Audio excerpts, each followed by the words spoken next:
मल्लाह का बेटा है। हम जाल में मछली फंसाते हैं, जाल में फंसे नहीं हैं। हम अपना झोपड़ी में रहेंगे, लेकिन झोपड़ी का बादशाह बने रहेंगे। तुम्हारे महलों में आके हमें गुलामी नहीं करना, तुम्हारे महलों में आके गुलामी नहीं करना। हम संघर्ष करेंगे, लड़ाई लड़ेंगे, क्या होगा। नमस्कार, प्रणाम साथियों, ये निषाद आरक्षण यात्रा लेकर आपके बीच में आए हैं। ये यात्रा 25 जुलाई को ही पटना से निकली हुई है। ये यात्रा 101 दिन का यात्रा है और ये यात्रा यूपी, बिहार, झारखंड 80 जिला हम लोग जाएंगे और तकरीबन 85 दिन हो चुका है, यानी कि 2.5 महीना से अधिक हो चुका है।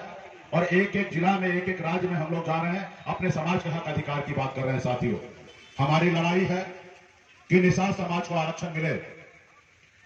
जैसे बंगाल में निषाद समुदाय के सभी उपजाति, बिन, बेलदा, नुनिया, मल्लाह, चाय, तियर, बंपर, केवट, तमाम निषाद के सभी उपजाति को आप बंगाल चले जाइए, वहां पे आरक्षण है एससी का।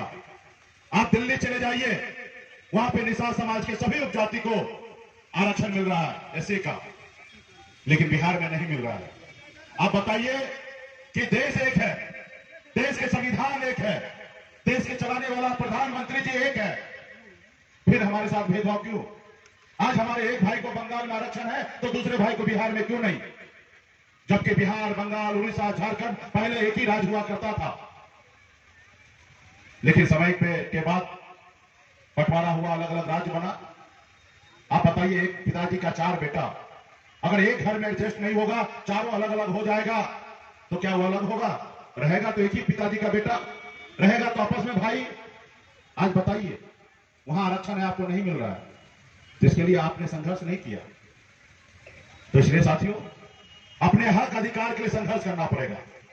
अगर इस आजाद भारत में अगर सर उठा के जीना है, अगर मान सम्मान अधिकार के साथ जीना है, अगर आप चाहते हैं कि आपके बच्चे अच्छी जिंदगी जिए, तो उसके लिए 2 काम करना पड़ेगा। एक रोटी कम खाइए, लेकिन अपने बच्चे को पढ़ा लिखा के काबिल बनाइए।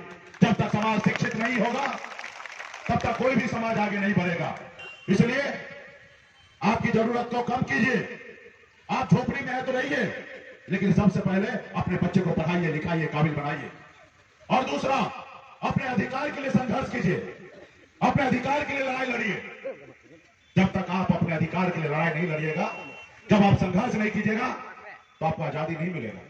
पहले ये देश भी गुलाम था, लेकिन पौने 200 साल हमारे पूर्वज ने अंग्रेज से लड़ाई लड़ा, संघर्ष किया, और ना जाने कितने हजारों लाखों की संख्या में हमारे पूर्वज शहीद हुआ। तब जाके ये देश आजाद हुआ। और उन्होंने एक संकल्प लिया था कि हम लड़ाई लड़कर अंग्रेज को भगाएंगे और देश को आजाद कराएंगे, और जब देश आजाद होगा तो हमारे आने वाला पीढ़ी सर उठा के जिएगा। लेकिन सही मायने में तो देश आजाद हुआ, लेकिन खास करके गरीब, पिछड़ा, दलित ऐसे वर्ग को आज भी गरीबी से आजादी नहीं मिला। इसके लिए आपको संघर्ष करना पड़ेगा, लड़ाई लड़ना पड़ेगा, तब जाके बदलाव आएगा। आप देखते होंगे, जब बच्चे को भूख लगता है, तो जब बच्चा रोता है, तब उसको मां को लगता है कि बच्चा को भूख लगा, उसको दूध देने की आवश्यकता है। जब तक नहीं रोता है, तब तक मां भी बेफिक्र होके अपना काम करती रहती है, बच्चे पे ध्यान नहीं देता है। उसी तरीके से अगर आपका हक अधिकार है, तो आपको लड़ाई लड़ना पड़ेगा, और जब तक लड़ाई नहीं लड़िएगा, तब तक आपके बच्चे को आजादी नहीं मिलेगा। आज जो हम आरक्षण की लड़ाई लड़ रहे हैं, आजादी के 77 साल बीत के आज हम लड़ाई लड़ रहे हैं। ये लड़ाई हमें 50-60 साल पहले लड़ाई लड़ना था, लेकिन हम लोग लड़ाई नहीं लड़े, जिसके कारण हमें आरक्षण नहीं मिला। इसका गुनहगार कौन है? इसका दोषी कौन है?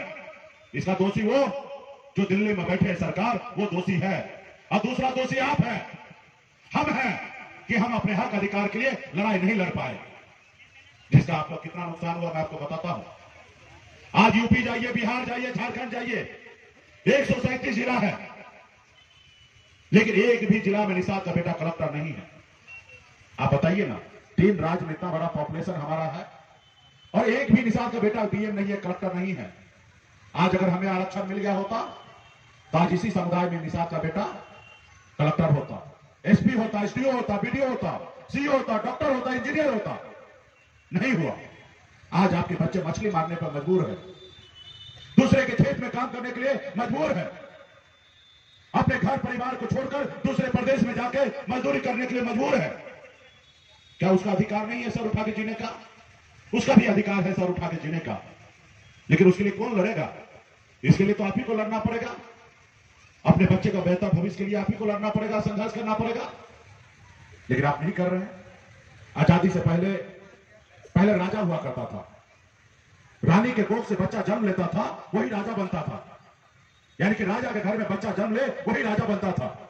लेकिन आजादी के बाद बाबा साहब भीमराव अंबेडकर ने हमें एक संविधान बना के दिया, हमें एक लोकतंत्र दिया, और उन्होंने कहा कि अब राजा का बेटा राजा नहीं बनेगा, अब इस देश का राजा वही बनेगा जिसके पास वोट होगा, चाहे वो गरीब मजदूर का पास हो वोट या निसाब मल्ला के पास वोट हो।